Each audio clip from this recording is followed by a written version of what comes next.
Illuminati fardooleyda macbadka maansooniyad laga yaabaa daawada inaad maqashay waayo kala duwan magacyadooda kooxaha noocaas haddii aanad wada maqal aad mid ka mid a maqashay.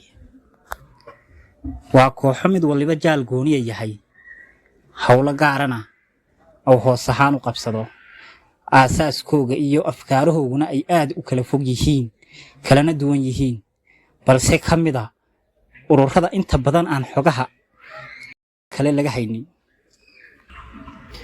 balse maanta mawduuceenu wuxuu daaran yahay Illuminati, koox ku bilaabatay 5 qof. mid ka mid a ururada qarsoon ee jaangooya siyaasadda iyo dhaqaalaha caalamka, koox ka bilaabatay 5 qof kuna fiday heer ay gaadho ama ay jaangooyso siyaasadda, dhaqaalaha, saxaafadda. albaab aan geeri ahayn oo aad kaga bixi kartiin ma jirto, sida ay qeexayaan dhiganayaasha iyo xogaha laga warinayaa. lacagta doolarka ee aan maalin walba adeegsano ayay astaantoodu si badheedha ugu suntan tahay. waxay caabudaan shayaadiinta, diimaha oo dhanna waxay ka aaminsan yihiin khuraafaad iyo wax layska fogeeyo oo aan la soo dhawaysan oo aan nolosha kaalin kula hayn intooda badan.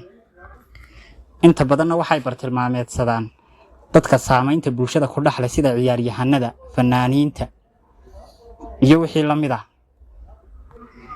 iyaga oo soo dhex marinaya mabaadi'da iyo fikradaha ay aaminsan yihiin si qofkaasi bulshada uu gaarsiiyo afkaaraha ay aaminsan yihiin.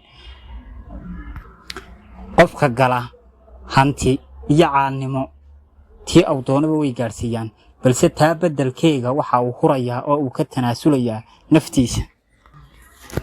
waxaa lagu tuhmaa inay soo amaamudeen iyaguna dabada ka riixeen dagaallo lagu hoobtay oo malaayiin qof ay ku dhinteen iyo cudurro aan hore loo arag oo basharka saamayn badan ku yeeshay, halka malaayiin kalena ay noloshooda ku seegeen kuna hoydeen. waxa aynu ka hadlaynaa ururka loo yaqaan Illuminati,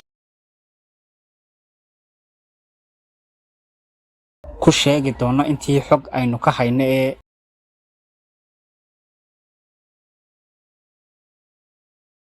waxa ay yihiin, goorta ay bilowdeen, iyo run ahaanta dhibaabooyinka lagu eedeeyo in ay iyagu ka dambeeyeen sababna wahaayeen falka noocaas.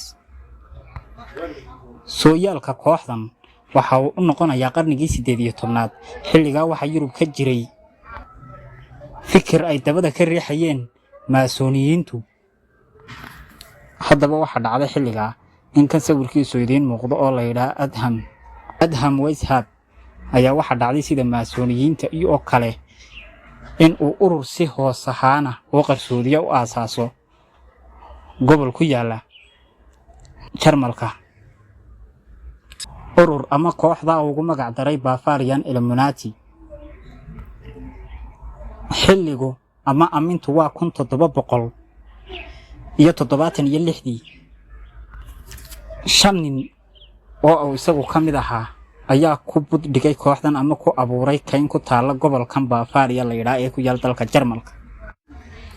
waxay halkaa ku curiyeen xeerarka iyo qawaaniinta ay ku hagayaan hanka iyo himilada dheer ay leeyihiin fikirkooda, sidii ay u bedeli lahaayeen ama ay u heli lahaayeen afkaar ay ku bedelaan diimaha, gaar ahaan diinta Kiristaanka oo markaa awood badan ku lahayd Yurub. ninkan aynu soo sheegnay ee saldhigga iyo aasaaska bilaabay ee arrinka qorshahani keenay ayaa marka hore ahaa qoys Yahuudiya oo qaatay diinta Kiristaanka. Adham Weishaupt bilowgoogii hore waxay ahaayeen koox yar oo dhowr qof ah.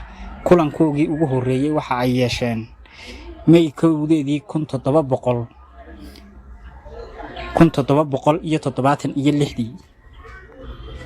kulankan ayay ku jaangooyeen habka iyo sida uu u shaqaynayo ururkoogani ama mabaadi'daasi ay u hirgelinayaan ee bulshada ugu dhex faafinayaan si qarsoodi ah kiyo aan la dareensanayn.